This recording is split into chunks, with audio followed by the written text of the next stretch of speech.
마음을 이렇게 틀리게 할 수 있는가에 대한 안타까움이 있는데 집권 여당이 정부를 협박하는 것은 한 번도 경험해 보지 못한 블랙 코미디가 아닐 수 없습니다.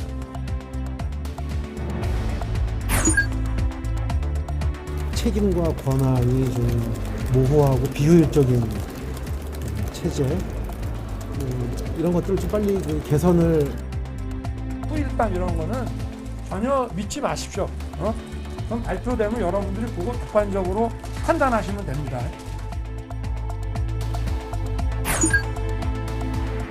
하나은행 관련 자료도 있었습니까? 김정필 장과의 연결고리는 잡았나요?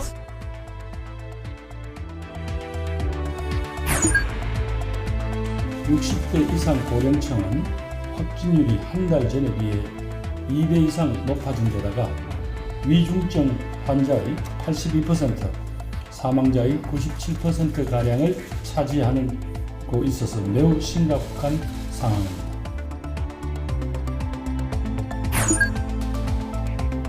그냥 이제 해온 만큼 지금까지 계속 해온 게 있으니까 다 쏟아붓고 끝내고 싶어요. 집에서 공부했었는데 집안 사람들, 엄마, 아빠, 동생 모두 공부 분위기 만들어주셔서 너무 감사하고.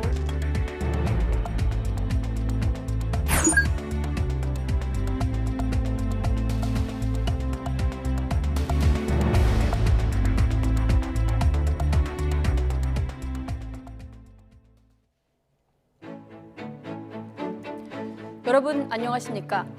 이번 대선을 가리켜 중도 확장의 싸움이다 이렇게 규정하기도 합니다. 이를테면 우군을 늘려서 약점을 보완하는 건데 여야 모두 선대위를 둘러싼 잡음 속에 인재 영입 경쟁이 본격화하고 있습니다. 잠시 뒤 나이트 포커스에서 다뤄보도록 하겠습니다.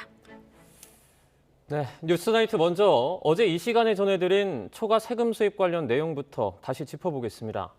기재부가 올해 더 걷게 되는 세금을 10조 원이라고 해오다가 19조 원으로 수정을 했죠. 갑자기 말을 바꾼 것도 문제지만 19조 원이라는 오차 액수는 역대 최대치입니다. 네, 다시 말하면 예측을 역대 최대로 잘못했다는 얘기입니다. 그래서 다 합치면 무려 50조 원이나 세금을 더 걷게 됐다는 분석도 나올 수가 있는데 그만큼 부작용과 혼란도 예상되고 있습니다. 오인석 기자의 보도입니다. 재정당국인 기획재정부는 2차 추경 대비 추가 세수 규모를 10조 원대로 전망하다가 반나절 만에 약 19조 원으로 예측된다고 입장을 바꿨습니다. 불과 몇 시간 만에 갑절 가까이 늘어난 겁니다. 앞서 홍남기 경제부총리는 국회 예산결산특별위원회 답변에서 추가 세수가 10조 원을 조금 넘을 것이라고 답변했습니다. 경제부총리님, 지금 초과 세수 얼마 정도 생각을 하시겠어요? 31조 5천억은 이미 세입을 경정해가지고 지출로 사용을 했고요. 그보단 조금 넘을 것 같습니다.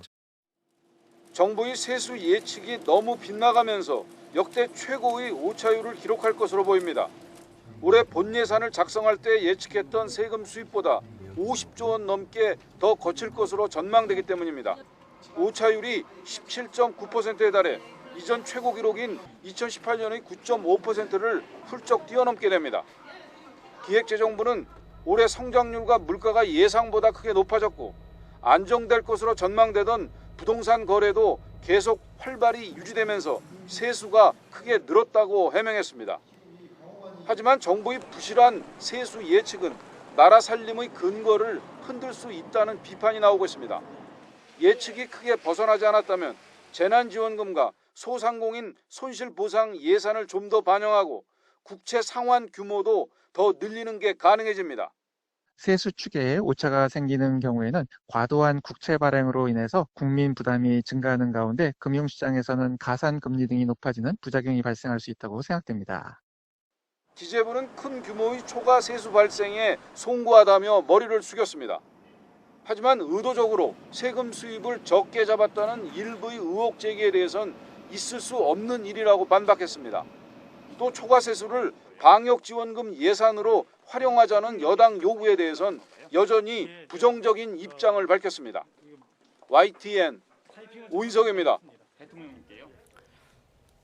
네, 초과 세수, 필요한 만큼보다 더 거두게 될 세금 문제는 여당이 추진하고 있는 전국민 지원과 깊은 관련이 있습니다. 그래서 정치권 논란이 클 수밖에 없는데 여야의 접근법이 크게 다릅니다. 민주당은 예산에 대한 기재부의 소극적인 태도를 지적하며 반드시 점검하겠다고 질타한 반면 국민의힘은 기재부가 여당과 타협을 하면 직무유기로 고발하겠다고 경고했습니다. 권민석 기자입니다. 올해 초과 세수가 단순히 10조 원대가 아닌 19조 원에 이를 거라며 전망치를 대폭 수정한 기획재정부. 의도적으로 축소했다면 국정조사감이라고까지 경고한 민주당은 이틀째 비난을 퍼부었습니다. 기재부의 예산 갑질, 충격적이라는 표현을 쓰며 반드시 점검이 필요하다고 몰아붙였습니다. 초과 세수가 역대 50조에 달할 전망인데 충격적입니다. 이렇게 세입 전망을 이렇게 틀리게 할 수 있는가에 대한 안타까움이 있는데 이러한 기재부의 소극적 자세에 대해서는 분명한 점검이 필요할 것이라고 보여지고 국민의힘을 향해서는 이재명 후보의 전국민 지원금과 윤석열 후보의 자영업자 손실 보상안을 함께 논의하자며 당대당 협상에 응하라고 압박했습니다. 예산국회도 2주밖에 남지 않았습니다. 내년 상반기 정치 일정을 고려한다면 이재명의 25조 원과 윤석열의 50조 원 이 논의를 바로 시작해서 결론을 이번 예산안에 반드시 담아야 할 것입니다. 반면 국민의힘은 초과 세수를 둘러싼 당정 갈등을 블랙 코미디라고 깎아내리며 민주당과 정부를 동시에 비판했습니다. 민주당은 기재부를 국정조사하겠다는 으름장을 놓고 있습니다.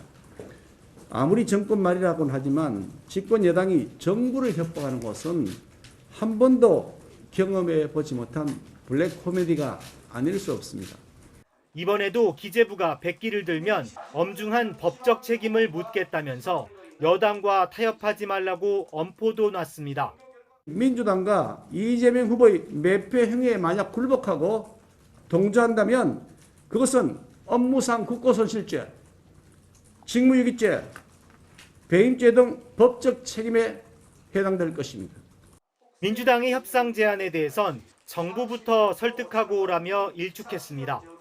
초과 세수를 각 당 대선 후보의 선심성 공약 재원으로 끌어오려는 예산 주도권 다툼이 갈수록 치열해지는 양상입니다. YTN 권민석입니다. 이재명 후보가 비상사태라도 선포해야 할 지경이다. 민주당의 책사로 불리는 양정철 전 민주연구원장의 오늘 발언입니다. 그만큼 당 선대위가 후보를 못 받쳐주고 있다는 비판인데 초선 의원들에서 시작이 된 선대위 쇄신론에 가세한 겁니다. 국민의힘도 선대위 구성을 마무리하려고 하지만 아직 진통이 가시지 않았습니다.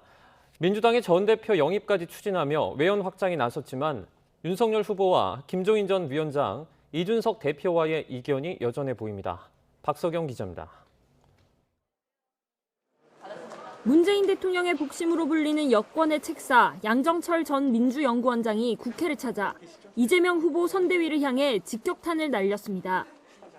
이런 유유자적은 참패한 지난 2007년 대선 후 처음이다. 절박함이 없다. 선대위가 희한한 구조라면서 이재명 후보가 비상사태라도 선포할 지경이라고 경고했습니다. 확실한 컨트롤 타워, 그다음에 책임과 권한이 좀 모호하고 비효율적인 체제, 이런 것들을 좀 빨리 개선을 해야 된다는 뜻이고요. 매우 심각한 위기의식을 다들 갖는 것으로부터 출발을 해야 된다는. 당내에서도 이재명 후보의 지지율 정체와 맞물려 위기감이 높아지고 있습니다. 민주당 지도부는 현장 중심의 선대위를 강조하면서 소속 의원 전원을 지역구로 내려보내고 인재 영입에도 속도를 내기로 했습니다. 그런 지적들을 아프게 받아들이고 선대위가 조금 더 기민하게 성과를 낼 수 있도록 하겠다. 특히 외부 인사들의 영입을 더 적극적으로 추진해야 되겠다. 국민의힘 윤석열 후보는 반문재인 세력을 모두 껴안는 통합선대위로 가닥을 잡아가고 있습니다. 선대위와 별도로 후보 직속 국민통합위원회를 만들어 김한길 전 민주당 대표를 위원장으로 영입한다는 계획입니다. 국민통합위원회에 합류하실 의향 검토 중이신가요? 할 말이 없어요. 그 제안은 공식적으로 받으셨죠? 선거대책위원회는 김종인 전 위원장을 원톱으로 6개 정도의 직능별 본부장 체제가 논의되고 있습니다. 논란을 빚었던 당 사무총장은 권성동 의원이 맡기로 했습니다. 다만 윤 후보의 구상에 김 전 위원장이 화답하지 않은 게 변수입니다. 그 당의 인물만 몇 명 갖다가 통합위원장이라고 앉혀놓고 하면 통합이 돼. 본질적인 거를 제대로 해결을 해야지 국민통합이라는 게 이루어지는 것이지. 윤석열 후보 측은 일단 사무총장 임명안부터 올리고 선대위 인선은 다음 주에 1차로 발표하기로 했습니다. 뭐 과정이 어떻거나 경위가 어떻거나 하는 것은 또 인사와 관련된 그런 뭐 후일담 이런 거는 전혀 믿지 마십시오. 그럼 발표되면 여러분들이 보고 객관적으로 판단하시면 됩니다. 국민의힘 선대위까지 출범하면 내년 대선을 향한 이재명 후보와 윤석열 후보 선대위의 전략 싸움도 더 뜨거워질 것으로 보입니다. YTN 박서경입니다. 네, 민주당 이재명 후보는 오늘도 대학생 기자들을 만나 청년층 파고들기를 이어갔습니다. 공정 경쟁을 위해 기회의 총량을 늘리겠다는 약속 한편으로 정부의 부동산 문제에 대해서는 다시 한번 사과했습니다. 국민의힘 윤석열 후보는 천안함 유족을 만나 폭침은 북한의 소행이라고 다시 한번 강조했습니다. 그러면서 천안함에 대한 문재인 정부의 입장을 비판하며 이른바 반문 정서를 자극하기도 했습니다. 송재인 기자의 보도입니다. 대학생 기자들과 마주 앉은 민주당 이재명 후보. 문재인 정부 일원으로서 뼈아플 수밖에 없는 질문을 받았습니다. 평창 동계올림픽 남북 단일팀과 이른바 인국공 사태, 인천국제공항공사 채용 과정에서 불거진 공정성 논란입니다. 이 후보는 기회의 부족이라는 청년들의 상황에 대한 이해가 부족했다고 진단하며 공정 경쟁은 물론 궁극적으로 기회의 총량을 늘리겠다고 다짐했습니다. 그 안에서나마 어쨌든 합리적 경쟁이, 공정한 경쟁이 가능하도록 하는 게 중요하고요. 근데 사실 저희는 그것보다는 아까 말씀드린 대로 이 기회의 장을 넓히는데 더 에너지를 쏟아야 되지 않겠나 생각해요. 현 정부의 또 다른 정책 실패로 꼽히는 부동산 문제에 대해선 민주당이 미움받는 가장 큰 이유라 말하며 다시 한번 고개를 숙였습니다. 촛불을 들고 규탄해야 될 만한 무슨 큰 잘못을 저지른 것도 아닌데 왜 이렇게 인정받지 못하고 불신받냐. 제일 큰 여러 가지 있겠지만 그중에 제일 큰 게 부동산 문제 같습니다. 또 한 번 정말 사과드립니다. 국민의힘 윤석열 후보는 충북 선열의 날을 맞아 천안함 생존 장병과 유족을 만나 안보 행보에 주력했습니다. 천안함 장병들의 희생은 자신이 정치에 뛰어든 이유이기도 하다고 운을 뗀 뒤 이번 사건이 북한의 소행이라면서 비판의 화살을 문재인 정부로 돌렸습니다. 의혹을 제기하고 또 이 의혹 보도에 대해서 문제가 없다라고 판정하고 이렇게 해서 우리 천안함 장병과 우리 유족들의 마음을 많이 아프게 한 거에 대해서는 참 큰 잘못이라고 생각합니다. 정치 참여 선언 전 유족을 만나 안보 메시지를 던졌던 데 이어 이번엔 반문 정서도 함께 자극한 겁니다. 뭐 다 이것이 북한에 대한 불종적인 자세에서 다 나오는 것이죠. 쉽사리 좁혀지지 않는 지지율 격차에 취약층 공략으로 반등을 노리는 이재명 후보와 지지세 다지기에 나선 윤석열 후보의 경쟁은 갈수록 더 불이 붙을 전망입니다. YTN 송재인입니다. 권오수 도이치모터스 회장이 주가 조작 혐의로 구속됐습니다. 이제 검찰의 수사는 이른바 전주 자금줄 역할을 했다는 의혹으로 고발된 윤석열 국민의힘 대선 후보의 부인 김건희 씨를 향할 것으로 보입니다. 권 회장이 주도했다는 시세 조종의 내막을 김 씨가 알고 돈을 건넸는지가 입증되는 게 관건입니다. 나혜인 기자가 취재했습니다. 법원이 알린 권오수 회장의 구속 사유는 증거를 없앨 우려가 있다는 겁니다. 혐의 소명 여부는 구체적으로 밝히지 않았습니다. 하지만 앞서 주가 조작을 실행한 혐의를 받는 이른바 선수 3명이 구속 기소된 만큼 권 회장이 몸통이라는 검찰의 주장도 어느 정도 받아들여진 것으로 해석됩니다. 최근 구속영장 심사를 앞두고 잠적했던 또 다른 핵심 선수 이모 씨의 신병도 확보한 검찰은 이제 본격적으로 윤석열 국민의힘 대선 후보의 배우자 김건희 씨를 겨냥할 것으로 보입니다. 김 씨는 지난 2010년쯤부터 권 회장을 통해 소개받은 선수 이 씨에게 갖고 있던 도이치모터스 주식과 10억 원어치 계좌를 일임하는 방식으로 주가 조작 자금을 댔다는 의혹을 받고 있습니다. 검찰 수사 과정에선 김 씨가 윤 후보 장모 최모 씨와 여러 차례 같은 시간에 주식을 거래한 정황도 포착된 것으로 알려졌습니다. 시세 조종을 목적으로 미리 주식 가격과 물량을 짜고 거래하는 통정 매매를 의심케 하는 대목입니다. 윤 후보 측은 의혹을 전면 부인하고 있습니다. 김 씨가 주식 전문가라는 이 씨를 믿고 투자한 건 맞지만 넉 달 만에 손해를 보고 관계를 끊었다며 일부 주식 계좌 거래 이력을 공개했고 장모 거래도 시세 조종과는 무관하다고 주장합니다. 권 회장의 구속영장에도 김 씨의 관여 여부는 적히지 않은 것으로 알려졌습니다.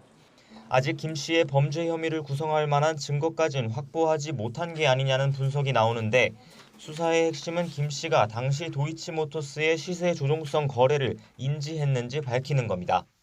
인위적으로 주가를 띄워 수익을 내겠다는 권 회장 측 뜻을 알고 주식이나 투자금을 맡겼다는 분명한 진술이나 물증이 확인돼야 한다는 게 법조계 중론입니다. 또 설령 그런 사실이 확인되더라도 자본시장법상 10년인 공소시효를 고려하면 마지막 범행 관여 시점도 중요합니다. 결국 김 씨의 소환 시점과 방식은 구속된 권 회장과 선수 이 씨를 상대로 한 보강 수사 결과에 따라 결정될 것으로 보입니다. YTN 나힌입니다. 네, 도이치모터스 관련 핵심 인물들이 줄줄이 구속이 되자 민주당은 김건희 씨를 정조준했습니다. 특히 김 씨를 선량한 개미들을 잡아먹는 개미할게 비유하기도 했는데요.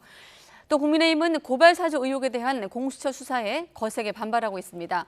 특히 수사를 지휘하는 공수처의 차장이 여당 의원과 부적절한 통화를 했다면서 파상 공세를 펼치기도 했습니다.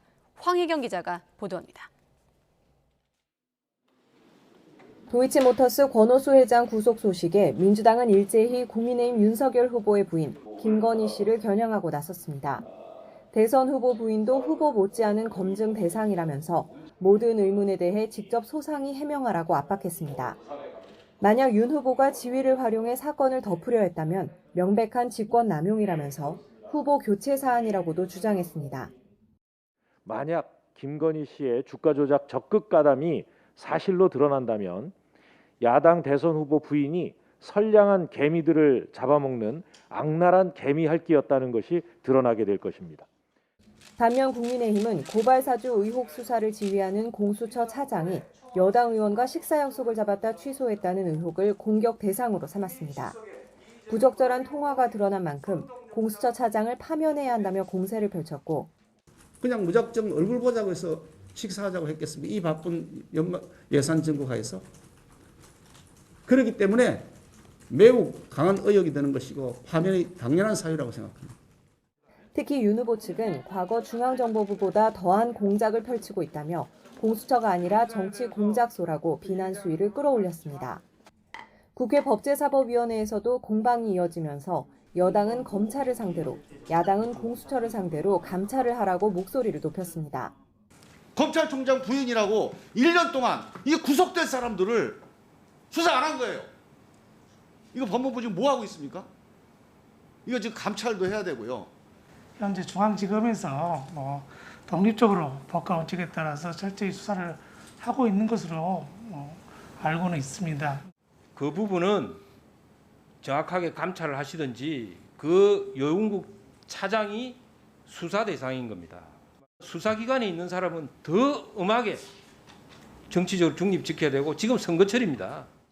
이에 대해 공수처장은 차장이 수사뿐 아니라 행정 업무까지 총괄하다 보니 벌어진 일이라며 수사에 영향을 줄 사안은 없었다고 반박했습니다. 통화는 한 1분 정도였다고 들었고요.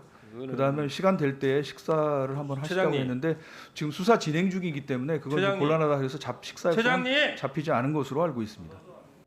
대선이 가까워질수록 검찰과 공수처 수사를 둘러싼 여야의 신경전은 더욱 첨예해질 전망입니다.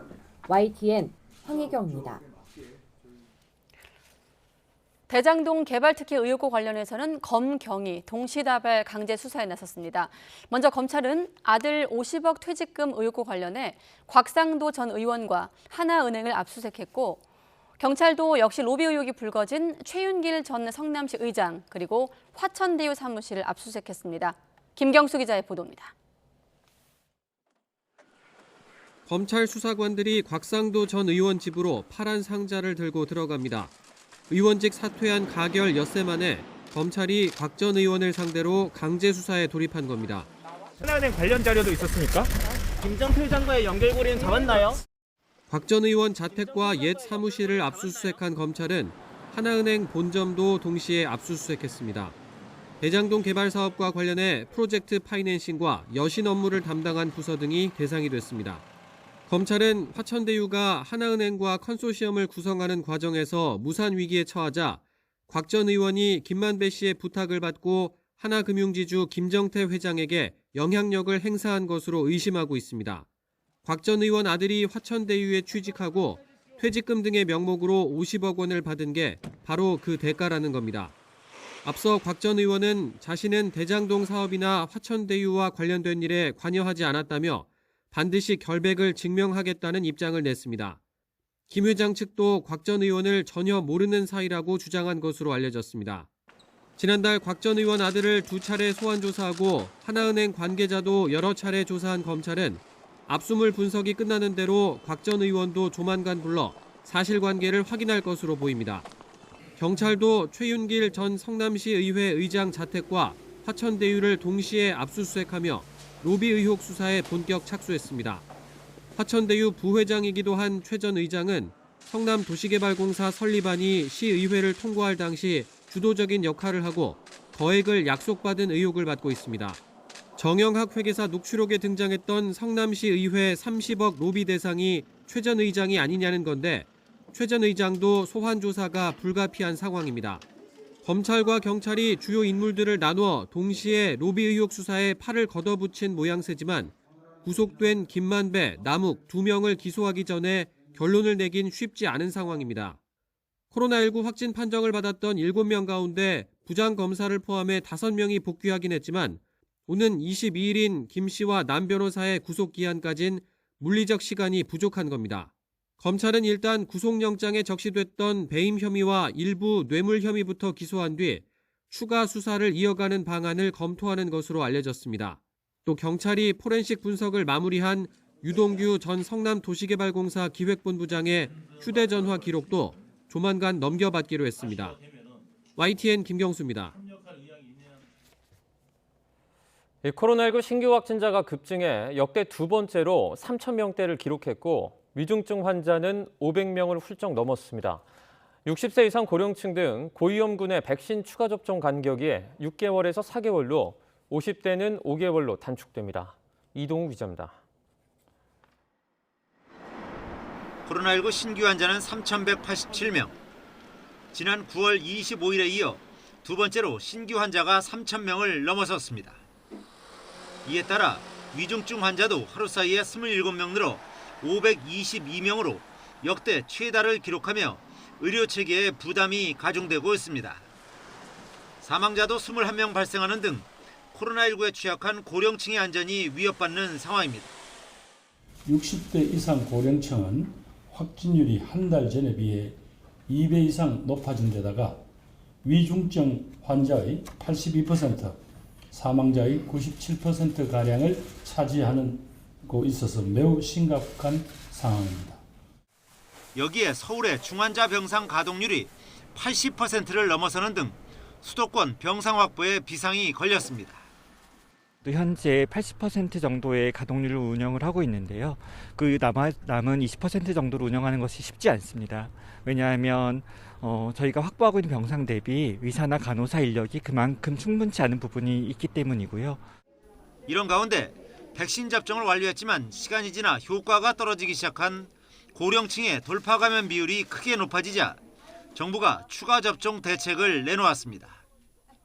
60세 이상 고령층과 요양병원 입원 환자 등은 기본 접종 완료 후 4개월로, 50대 연령층 등은 5개월로 각각 접종 간격을 단축했습니다. 상반기에 우선 접종한 고령층의 접종 완료자를 중심으로 기본 접종 완료 4개월 이후부터 돌파 감염의 증가세가 뚜렷해지는 것을 확인하였습니다. 추가 접종을 제일 먼저 실시한 이스라엘의 경우 추가 접종 완료자는 기본 접종만 실시한 사람에 비해 확진율은 10분의 1, 중증화율은 20분의 1로 감소하는 것으로 확인됐습니다. 정부는 그럼에도 국내 60세 이상의 추가 접종률은 아직 16.9%에 불과하다며 적극적인 참여를 당부했습니다. 또 30세 미만은 심근염과 시익남염 발생 확률이 상대적으로 높은 모더나 대신에 화이자 백신을 맞으라고 권고했습니다. 이와 함께 아스트라제네카 백신 접종은 다음 달 말로 종료됩니다. YTN 이동호입니다. 단계적 일상 회복 이후 코로나19 유행 위험도를 평가하기 위한 지표가 공개됐습니다. 위중증 환자를 관리해 피해를 최소화하는 데 무게를 뒀는데 정부는 매주 위험도를 평가해 일상 회복 이행 또는 중단을 결정하는 기준으로 삼을 계획입니다. 이영원 기자입니다. 단계적 일상 회복 과정에서 확진자 증가는 불가피합니다. 여러 제한이 완화되면서 사람 사이 접촉이 늘어 감염 위험은 커지기 때문입니다. 이런 점을 고려해 정부가 현재 유행 위험도를 평가할 새로운 지표를 마련했습니다.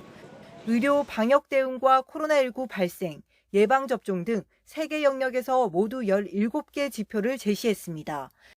이 가운데 핵심 지표는 5가지로 모두 위중증 환자 관리에 무게를 뒀습니다. 중환자실 병상 가동률과 의료 대응 역량 대비 발생 비율, 주간 신규 위중증 환자 수와 60살 이상 확진자 비율, 고령 고위험군 추가 접종률을 중요하게 보겠다는 겁니다. 5개의 핵심 지표와 그 외에 다양한 일반 지표를 종합적으로 평가하고 일상회복지원위원회의 방역의료분과위원회 전문가 자문을 거쳐서 평가를 하게 됩니다. 여러 지표를 종합해 이루어지는 코로나19 위험도 평가는 주간 평가와 단계 평가, 긴급 평가로 나뉩니다. 매우 높음부터 매우 낮음까지 5단계로 주간 위험도를 평가해 매주 월요일에 발표할 예정입니다. 단계 평가는 일상 회복 이후 4주간 위험도를 보고 다음 단계 이행 여부를 결정하는 데 활용됩니다. 지난주 기준으로 평가를 했을 때는 전국은 낮음 정도의 위험도고 비수도권은 매우 낮음, 그리고 수도권은 중간이지만 위험도가 점차 증가하고 있는 걸로 그렇게 판단하고 있습니다. 위험도가 급격히 올라가면 긴급 평가가 이루어집니다. 구체적인 요건은 중환자실 병상 가동률이 75% 이상이 되거나 주간 평가 결과 위험도가 매우 높을 때입니다. 4주 단계 평가에서는 위험도 높음 이상부터 가능하고 전문가 의견을 토대로 비상계획 검토가 필요하다고 정부가 판단할 때도 긴급 평가를 할 수 있습니다.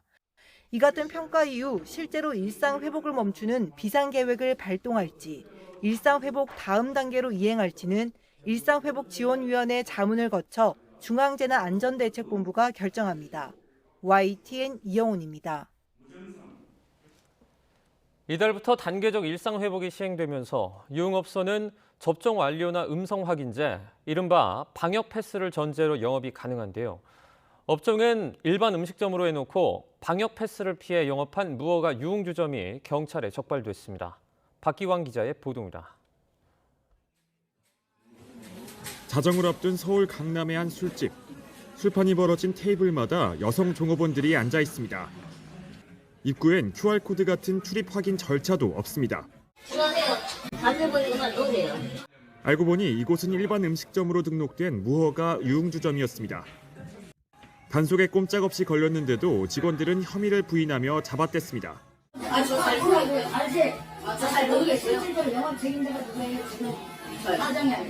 이달부터 단계적 일상 회복이 시행되면서 유흥업소는 백신 접종을 마쳤거나 음성이 확인된 사람만 입장하는 방역 패스를 적용받습니다.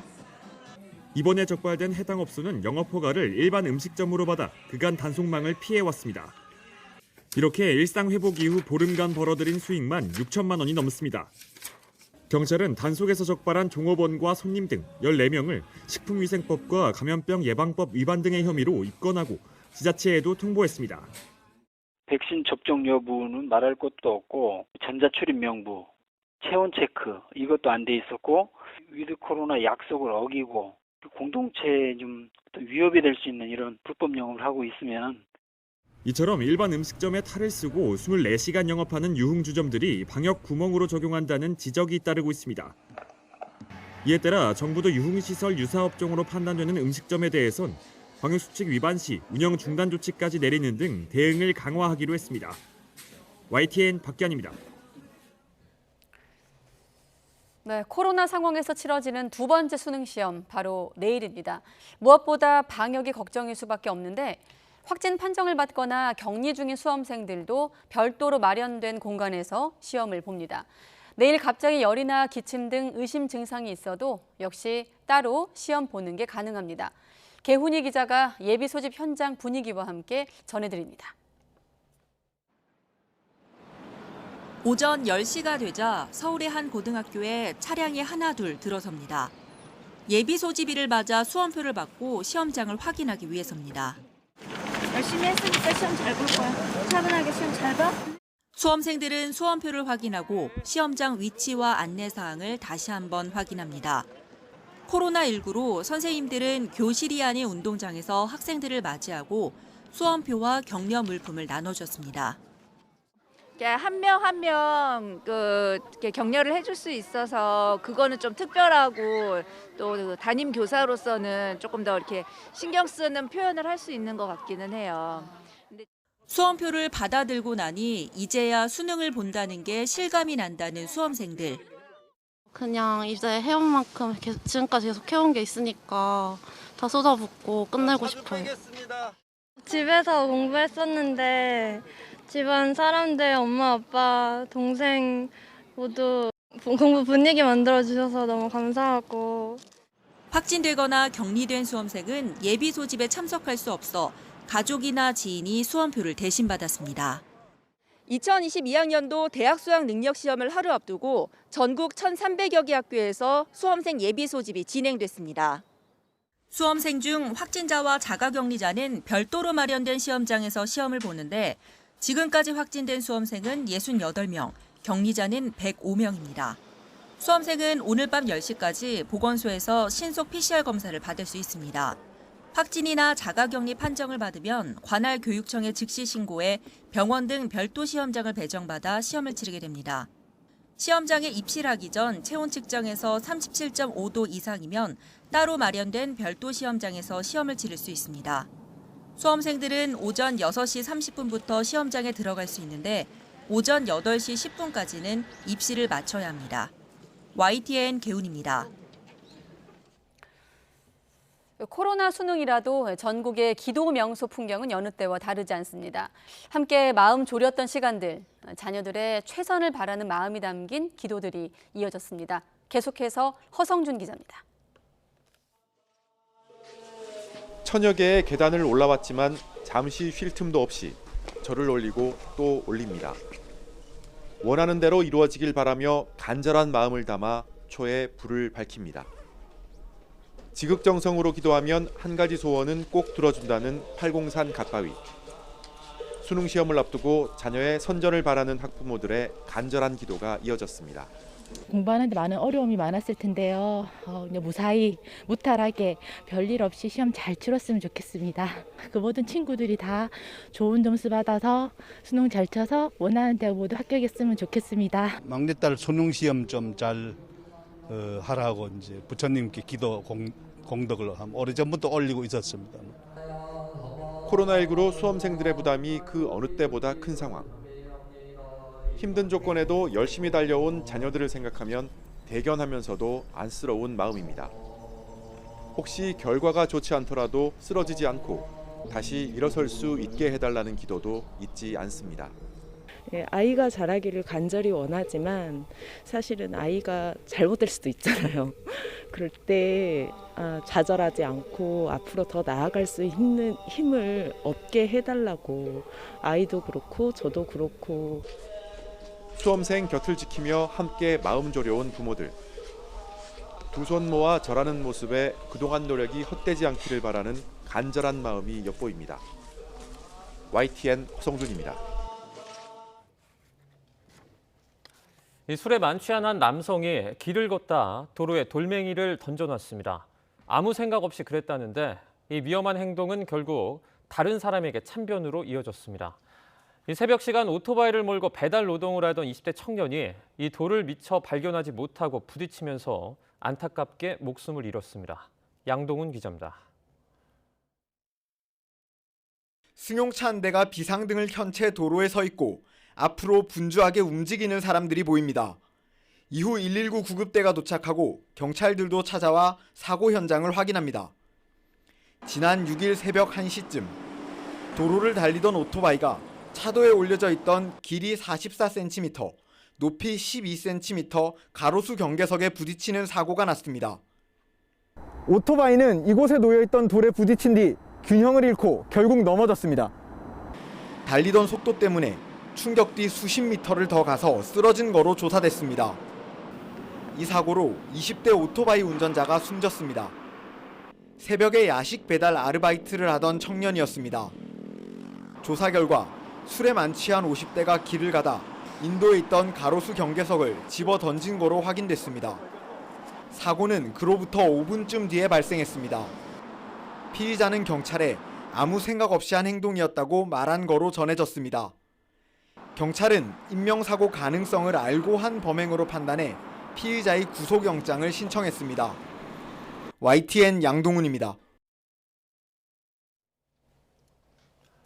국내 휴대전화 소액결제 시장의 대부분을 차지하는 업체 4곳이 연체료를 두고 9년 동안 짬짬이를 벌이다 과징금 170억 원을 물게 됐습니다. 공정위 조사 결과 이들은 서로 짜고 모두 잘 먹고 잘 살자며 연체료율을 올린 것으로 드러났습니다. 권남기 기자입니다. 휴대전화만 있으면 현금처럼 쓰는 소액결제는 간편함을 무기로 급성장했습니다. 하지만 당장은 돈이 없어도 손쉽게 사용하는 만큼 10건 중 3건은 연체가 되는 상황. 이때 내야 하는 연체료, 이른바 미납 가상금은 소액결제 업체들이 담합한 결과인 것으로 드러났습니다. 지난 2010년 휴대전화 소액결제 업체들은 서로 짜고 연체료 제도를 도입했습니다. 이들은 가맹점 유치를 위해 대금을 미리 주는 선정산을 내세웠는데 자금 조달 과정에서 드는 부담을 소비자에게 떠넘기기로 한 겁니다. 2년 뒤엔 모두 잘 먹고 잘 살자며 연체료율을 기존 2%에서 5%로 올리기로 합의한 것으로 조사됐습니다. 한 달에 5%면 연리로 60.8%, 당시 법정 최고금리보다 2배 높은 수준이었습니다. 이후 연체료율이 너무 높다는 지적이 나오자 이들은 공동대응 지침까지 만들며 지난 2019년 6월까지 짬짬이를 이어왔습니다. KG 모빌리언스와 다날, SK 플래닛, 갤럭시아 머니트리 등 4개 소액결제 업체가 이렇게 9년 동안 연체료 명목으로 챙긴 돈은 3,700억 원이 넘습니다.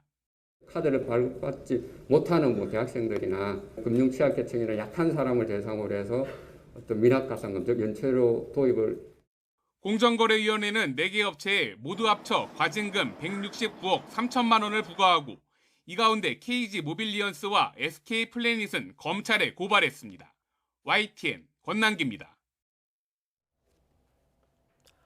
고 이해람 중사 사망 사건을 공군 최고 수사 책임자인 전익수 법무실장이 직접 무마하도록 지시했다는 주장이 나왔습니다. 이에 전 실장은 사실 무근이라며 법적 대응하겠다고 경고했습니다. 김대겸 기자입니다. 지난 5월 군 상관의 성추행과 2차 가해를 견디지 못해 극단적 선택을 한 고 이해람 중사. 당시 공군 최고 수사 책임자인 전익수 공군본부 법무실장이 이 사건을 무마하라고 직접 지시했다는 주장이 나왔습니다. 전익수 공군 법무실장 준장입니다. 계급은 어제 대통령으로부터 삼점검을 하사받은 자입니다. 성추행 사건 수사 초기 직접 가해자 불구속 수사를 지휘하였고 군 인권센터가 공개한 녹취록에는 전 실장이 직접 불구속 수사를 지휘했다는 선임 군검사 전모 소령과 후임 군검사들의 대화 내용이 담겨 있습니다. 또 자신들도 정관 예우를 받아야 하니 입단속을 잘하라고 당부하는 부분도 있습니다. 이외에도 수사 연관성이 없는데도 이중사의 사진을 상부에 보고하라는 내용과 국방부 관계자가 압수수색 계획을 알려줘 미리 대비했다는 내용도 있습니다. 군 인권센터는 이 녹취록을 근거로 전 실장이 가해자 측 변호사와 결탁하고 사건을 무마했다고 주장했습니다. 또 국방부가 이런 정황을 알면서도 전 실장 등 이중사 사건 수사 책임자들을 모두 불기소했다며 군은 당장 손을 떼고 특검을 도입해야 한다고 강조했습니다. 군사법 체계에 누적된 정관 예우의 오랜 적폐가 한 사람의 명예로운 군인을 벼랑 끝으로 내몬 것이다. 국회도 미뤄온 이중사 사건 특검 도입 논의를 조속히 개시해야 할 것이다. 전 실장은 이 같은 주장에 강하게 반박했습니다. 불구속 수사를 지휘하고 이중사 사진을 올리라고 지시한 적이 없다며 군인권센터에 대해 강력하게 법적 대응하겠다고 밝혔습니다. YTN 김대경입니다.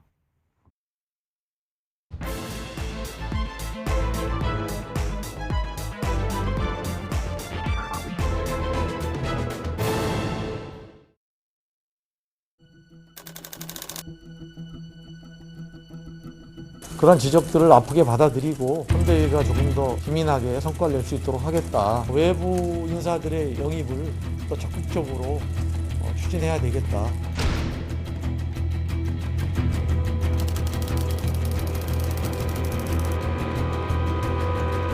확실한 컨트롤 타워, 책임과 권한이 좀 모호하고 비효율적인 체제 이런 것들을 좀 빨리 개선을 해야 된다는 뜻이고요. 매우 심각한 위기의식을 다들 갖는 것으로부터 출발합니다.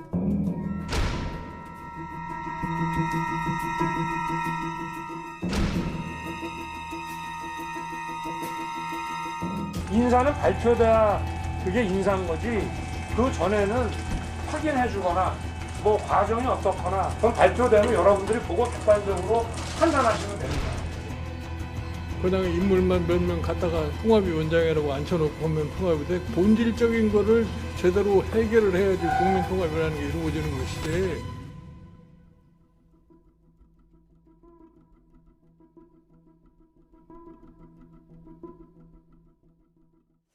네, 쇄신 고심, 막판 조율.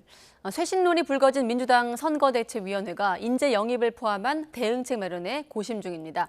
국민의힘 역시 선대위 구성에 막판 진통을 겪고 있습니다. 나이트 포커스 오늘은 박창환 장한대 교수, 또 이종근 시사평론가 두 분과 함께하겠습니다. 네, 안녕하십니까? 네. 지금 며칠째 선대위 얘기를 하고 있습니다. 이 단어만 좀 바뀌고 연일 이어지고 있는데 그만큼 좀 쉽지 않다는 얘기로 들리는데 어떻습니까? 먼저 민주당 안팎에서 선대위 역할과 존재감에 대한 거친 비판이 쏟아지면서 쇄신론에 지금 무게가 실리고 있습니다. 일단 위기론의 배경, 어제는 좀 용광로 선대위 좀 집중했다 이런 해석이 나왔는데 교수님은 어떻게 보십니까? 네, 뭐 위기론의 출발점은 당연히 지지율의 격차가 좁혀지지 않는 것이 이제 그 출발점이죠. 그럼 왜 지지율이 좁혀지지 않느냐? 선대위라고 하는 거는 대통령 후보, 이재명 후보의 장점이 극대화되는 거를 잘 도와줘야 되거든요. 그런데 이재명 후보의 장점이 추진력, 실행력인데 거대 여당이 이재명 후보가 내놓는 그 수많은 말들을 갖다가 수습을 못하고 있어요. 그러니까 이러다 보니까 손발이 안 맞는 거죠. 또 그러면 이재명 후보의 그 단점은 보완해 주는 것이 돼야 되는데 쉽게 얘기하면은 문재인 정부를 갖다가 넘어서는 새로운 기대감을 줘야 되는 거잖아요. 그러면 쉽게 얘기해서 새술은 새부대에 담는 모습이 보여줘야 돼요. 그런데 다들 캠프 안에만 있지 여성, 청년, 부동산 문제 누구 하나 책임지는 사람도 없고 바깥으로 나가가지고 적극적으로 그 문제를 해결하기 위해서 바깥으로 뛰어다니는 사람도 안 보이고 이러다 보니까 이건 뭐 후보는 나가서 정말 계속 새로운 얘기하고 있는데 캠프가 그걸 못 쫓아가는 거 아니냐 이런 이제 비난의 목소리가 서로를 향해서 이제 나오기 시작을 하는 거죠. 네. 결국은 뭐 총대 몇 사람은 총대 매고 또 공세에 나갈 사람은 공격적 정책을 이렇게 내놓는 모습들이 필요한데 지금은 그 지지율이 격차가 벌어지는 거에 대해서 서로가 좀 책임을 떠넘기는 그런 듯한 모습으로 이어지면 이게 이제 최악이 되는 거거든요. 좀 그런 점에서 쇄신을 잘해야 쇄신인 거지 잘못하면 자칫 서로에게 책임 전가하는 모습으로 비춰질 수 있기 때문에 이거 수습하는 거 이게 결코 만만한 작업이 아니라고 봅니다. 네, 교수님 말씀 중에 바깥으로 뛰어다니는 사람이라는 표현이 좀 눈에 띄는데 연결해서 송영길 대표는 뭐라 그랬냐면 현장 선대위를 강조하기도 했거든요. 평론가님은 지금 민주당의 선대위에 대한 쇄신론, 위기론의 배경 어디에 있다고 보십니까? 네, 그러니까 세 가지라고 봅니다. 원인은 저도 교수님과 똑같이 지지율이 정체돼 있으니까 그 원인을 좀 찾고 있는 것이거든요.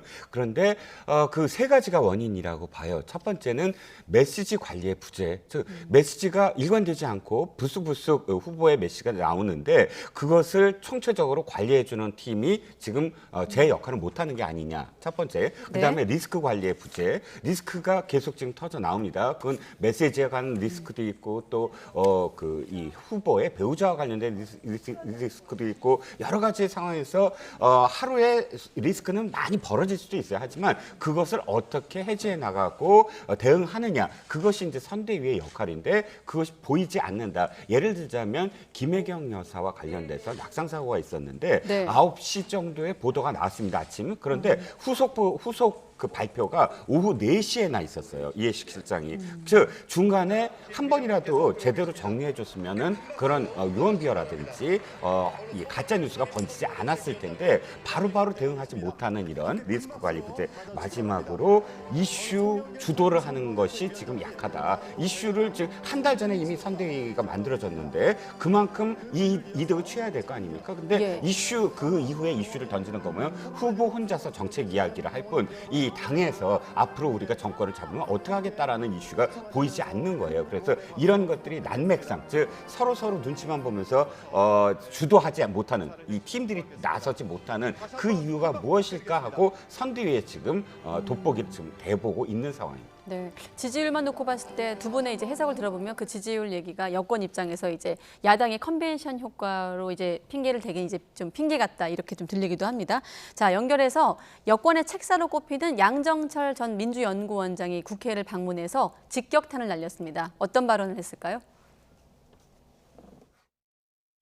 현재 당 선대위 관련해서 내부에서 위기다 이런 말도 나오고 있는데 매우 어려운 상황이죠. 선대위에 뭐 여러 곳에서 요청이 있는 건 사실이지만 참 어려운 문제네요. 또 후보님도 이런저런 뭐 답답한 거나 이런 게 있으시면 저한테 연락 주시고 하시기 때문에 선대위에 굳이 제가 참여 안 해도 후보님께 충분히 밖에서 조언을 해드리거나 자문이 되거나 혹은 제가 알아서 좀 힘이 돼드리고 필요한 일들 할 수 있다고 판단을 하기 때문에 제가 굳이 참여를 해야 되나. 그러니까 바깥에서 조언을 하겠다면서 이제 선대위 참여는 선을 긋기도 했는데 여러 가지 표현이 등장했습니다. 유유자적, 한마디로 좀 한가해 보인다는 말과 함께 후보만 죽어라 뛰고 있다 이런 표현이 나왔습니다. 네. 그럼 문재인 정부의 약점이라고 하면 부동산 정책, 부동산 가격의 폭등에 대한 어떤 책임, 이게 제 1번으로 오잖아요. 그러면 문재인 정부에서 부동산 정책을 추진했던 사람들이 책임을 지고 예를 들어 이 선으로 후퇴하는 모습을 보인다던가 아니면 새로운 부동산 정책을 만들기 위해서 또는 그것을 갖다가 국민들과 소통하기 위해서 바깥으로 정말로 부동산 문제로 고민하고 있는 예를 들어 전세금 대출 때문에 전세금 대출이 어려운 사람들과 직접적으로 소통을 하면서 그것을 정책에 반영하는 모습이라든지 이런 모습들을 나가서 뛰던지 해야 되는데 그런 모습이 일절 안 보인다는 거예요. 그러니까 후보만 청년들 만나러 다니고 뭐 만나러 다니고 이런 모습만 보였지 정작 선대위 차원에서 그런 기획과 실행 이런 부분들이 어떤 전략적으로 배치가 되지 않고 있다 보니까 후보의 얘기만 중구난방식으로 보일 뿐이지 그것이 진짜로 170석에 가까운 그 여당 의원들이 의회 내에서 그것을 갖다가 정책이라든지 법률이라든지 이런 걸로 영향력을 행사하고 있지 못하다 보니까 이런 위기감의 부재 또는 유유자적 이런 비판이 나올 수밖에 없는 거죠. 네, 별칭에서 보듯이 책사라는 별칭이 있는데 본인은 이제 바깥에서 조언을 하겠다고 선을 긋긴 했습니다만 이번 대선 국면에서 양 전 원장의 역할 어디까지라고 보십니까? 제가 보기엔 양 원장이 어떤 의미에서는 자기를 좀 써달라 하고 어필하는 듯한 느낌을 받았어요. 그런데 아시다시피 선대위라는 건 한번 꾸려지면 그 시스템이 만들어집니다. 양정철 위원장이 지금 뭐 자문을 해주는 어떤 역할만이 아니라 어떤 팀을 꾸리거나 혹은 시스템을 완전히 바꿔야 되는데 지금 그것을 양정철 위원장이 들어와서 바꾸기에는 이미 시간이 좀 늦었거든요. 그러면 양 원장 지금 표현하듯이 이미 후보와의 어떤 연락이라든지 또는 친분 관계에 있어서 조언을 해주고 있다라는 뉘앙스예요. 네. 그렇지만 이것이 실질적으로 어떤 도움이 되지 못하니까 양 원장의 어떤 뉘앙스를 보면 새롭게 변화해야 되는데 그 변화함이 주체가 제대로 되지 못한다면 나설 수도 있다. 이런 정도의 어떤 워딩입니다. 열려져 있기는 한데 제가 보기에 또 사실 이 선거대책위원회라든지 혹은 이 캠프라는 건 이 진짜 이재명 후보의 복심들이 중심이 돼서 컨트롤 타워가 돼야 돼요. 아 하면 할 수 있는 그런 팀이 사실상 지금 2선으로 후퇴했기 때문에 벌어진 일이거든요. 원팀을 강조하다 보니까 여러 후보들의 어떤 그런 이 캠프의 인원들을 다 받아들이고 용광로 선대위 말씀하셨지만 네. 그렇게 꾸리다 보니까 실질적으로 책임을 질 수 있는 이재명 후보 측 인사들이 뒷전에 있는 게 지금 문제예요. 그래서 거기에 대한 어떤 조언이 우선되고 자, 그러면 원래대로 이 시점에서 누구의 의지가 가장 중요합니까? 이재명 후보의 의지가 가장 중요하죠. 이 후보가 이것을 진짜 절박하게 느낀다면 자신을 중점으로 해서 시스템을 어떻게 바꾸겠다라고 이야기를 해줘야 돼요. 네. 그래서 지금 양 원장은 어쨌든 이 정도의 어떤 조언에 그칠 수도 있다. 즉 시스템이 이재명 후보만의 어떤 팀 컬러가 지금 나와야 된다라는 생각입니다. 그래서 기민함이 부족하다라는 표현과 좀 연결되는 부분이 있습니다. 자, 그럼 이번엔 이재명 후보의 좀 행보를 좀 보도록 하겠습니다. 이른바 1일 1청년이라고 하더라고요. 청년층 민심 공략에 힘을 쏟고 있는데 리스너 프로젝트를 발표하기도 했습니다. 자, 이 후보의 목소리를 한번 들어보도록 하겠습니다. 서울권 대학언론연합회 간담회를 연 자리에서 어떤 이야기를 했을까요? 결국 정치에서 제일 중요한 종목은 용기다. 그리고 부정이나 부당한 반발을 이기에는 강력한 인내과 성과 다 바로 제일 중요한 종목이라고 생각하고요. 그 점에서 제가 제일 낫다고 하고 감사합니다. 이렇게 자랑을 해도 되죠. 아무도 무너져주는군요. 제가 어떻겠습니까? 표현의 자유는 어떤 영역에서도 반드시 존중돼야 되는데 혹시라도 그런 곳이 있으면 여러분들 표현의 자유, 언론의 자유 잘 보장받기 바라고 학교에서도 좀 그런 건 잘 인정해 주면 좋을 것 같습니다. 네, 아무래도 대선 출마 이후 이재명 후보 입장에서는 좀 여러 가지 생각이 많은 시기가 지난주부터 아마 이번 주가 아닐까 이런 생각이 드는데 그렇다 보니까 지금 최근에 외부 공개 일정도 많이 줄이고 페이스북에 게시글 올리는 것도 좀 줄였다고 해요. 어떻습니까? 일단 청년들과의 자리에서 나온 언론에 대한 어떤 본인의 생각 어떻게 좀 들으셨습니까? 뭐 다른 얘기도 굉장히 많은데 언론 부분은 이제 에피소드처럼 네. 한 이제 학교의 학생이 자신의 이제 그 학내 언론이 학교에서 이제 좀 탄압받고 있다 이런 쪽지가 전달이 됐어요. 그래서 이제 그에 대해서 대답을 하면서 이제 원론적으로 표현의 자유는 이제 보장돼야 된다 이런 이제 이야기를 한 건데 네. 이게 이제 이재명 후보가 최근에 기울어진 운동장이다 이러면서 기성 언론들의 어떤 그 이재명 후보의 대한 문제점들만 부각시키는 그런 기사들 많이 나오는 거에 대해서 이제 비판을 했었기 때문에 이게 이제 대비가 되면서 이제 좀 화제가 된 것 같아요. 네. 근데 사실 이재명 후보 그러면은 이재명 후보가 언론을 신경 쓴 게 도대체 언제부터인지 잘 모르겠어요. 과거에 성남 시절이나 경기도지사 시절에 언론 신경 쓰지 않았거든요. 예를 들어 무상교복 준다고 그랬을 때 언론이 벌떼처럼 비판을 했습니다. 그래도 꿋꿋하게 실행을 했죠. 그다음에 재난지원금 100% 지급하는 것도 많은 비판이 있었음에도 불구하고 꿋꿋하게 언론 신경 쓰지 않고 밀고 나갔습니다. 사실 과거에 김대중 후보 시절이나 문재인 12년 대선 때 후보 시절과 비교를 해보면 언론 환경이 나쁜 것도 아니에요. 그 당시보다 언론 환경은 훨씬 더 좋습니다. 오히려 예를 들어 공영 언론이라든지 이런 부분들은 현재 정권에서 임명하신 분들이 사장님 된 부분도 있고요. 그렇게 본다면 물론 언론에 대해서 서운한 감정을 느끼실 수 있겠지만 중요한 건 언론이 어떻게 비판하는가 보다도 본인의 정책이 수많은 지금 정책과 말들을 쏟아냈는데 정작 2030 세대나 민심에서의 반응이 뜨뜻미지근한 게 더 핵심이라고 봐야 돼요. 그러니까 본인의 말과 정책들의 반응이 오고 거기에 대해서 그 청년들이 또는 집 없는 사람들이 여러와 같은 환호를 하거든 아니면 비난을 하든지 이 피드백이 있는 게 더 중요하거든요. 우리가 악플보다 무플이 무섭다 그러잖아요. 그러니까 지금 이재명 후보가 내놓는 그 수많은 말들이 지금 무플에 가깝거든요. 그러니까 뜨뜻미지근하다는 거예요. 언제부터 언론 신경 썼냐? 언론 신경 쓰지 말고 본인의 어떤 정책, 이재명 후보의 비전 이런 부분들을 더 진정성 있게 지금은 가다듬고 가야 될 때가 아닌가라는 쪽에 좀 더 말씀을 드리고 싶습니다. 네, 최근 언론을 향해서 기울어진 운동장이라고 비판을 하기도 했는데 이제 교수님은 일단 언제부터 이렇게 언론을 신경 썼냐, 좀 무심할 필요가 있다 이런 말씀이셨거든요.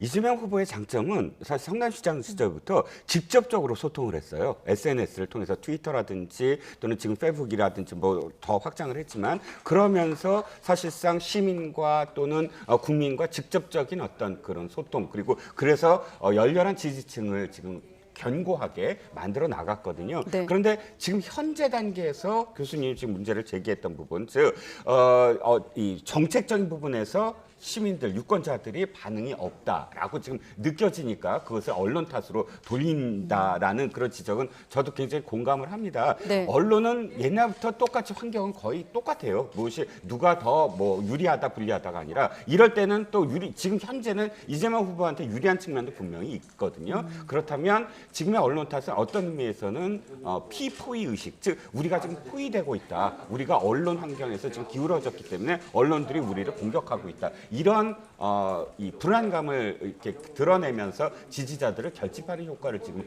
보이고 있는데 네. 이 부분은 자신이 좀 불리하다고 느껴질 때 나타나는 어떤 현상이라고 보이거든요. 좀 더 자신감을 갖고 정책적인 부분에서 지금까지 자신의 장점인 직접적인 소통을 강화하면서 당이나 혹은 선대위에서 그걸 뒷받침해주는 그런 이 연계적인 팀플레이 이게 지금 필요한 게 아닌가. 워낙 지금까지 너무 후보 본인이 개인기에 의존했던 게 아닌가. 내가 스스로 SNS만 하거나 혹은 내가 국감장에 나가면 다 따라올 거야. 이런 자신감이 지나치게 팀플레이를 저해했던 거 아닌가. 이런 또 지적도 있다는 거를 좀 명심해야 될 것 같습니다. 네, 그럼 관련해서 언론 얘기가 나온 김에 이재명 후보 캠프 측이 이제 이의를 제기한 부분이 있어서 선관위가 주의 처분을 내린 언론사들이 있습니다. 다시 한번 좀 설명을 해드리면 이 후보를 비판한 이제 진중권 교수의 발언이나 글을 그대로 인용 보도한 언론들에 대해서 선관위가 주의 혹은 이제 공정보도 협조 요청 등의 조치를 내린 겁니다. 좀 노골적으로 이렇게 표현을 그대로 좀 실성했냐라든가 뭐 질러댄다 이런 표현을 그대로 인용한 점을 문제 삼고 있는 거거든요. 네, 저는 뭐 당연하다고 생각해요. 이거는 선관위의 문제가 아니라 언론 본연의 문제라고 봅니다. 예. 그러니까 특정인의 감정적인 비난 이런 부분들을 마치 생중계하듯이 기사화하는 거 이게 언론이 할 일입니까? 언론은 예를 들어 특정인의 물론 영향력 있는 특정인의 말을 인용할 수 있습니다. 그러면 그 인용한 배경, 그것을 비난한 배경에 대해서 설명도 해야 되고 거기에 대해서 이재명 후보 측은 또 어떻게 반응하는지 이거를 균형 있게 내보내야 돼요. 사실 미국의 언론들을 보면 사설을 통해서 특정 후보를 지지를 합니다. 네. 그리고 판단은 국민들이에요.